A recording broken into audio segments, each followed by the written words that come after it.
Hello everybody, today in front of me I have OPPO A54s smartphone, and in this video I will show how you can enable the numbers for the keyboard on this device.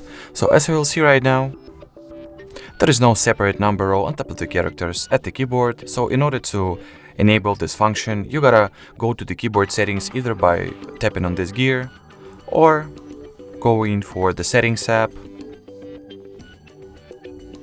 Here go for the additional settings, keyboard and input method.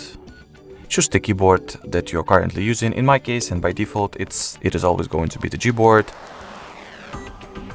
Go for the preferences, and all that it's left to do is to turn on this switch. And as you will see right now, the separate number row on top of the characters at the keyboard has been successfully activated. Alrighty, so that was it for this video.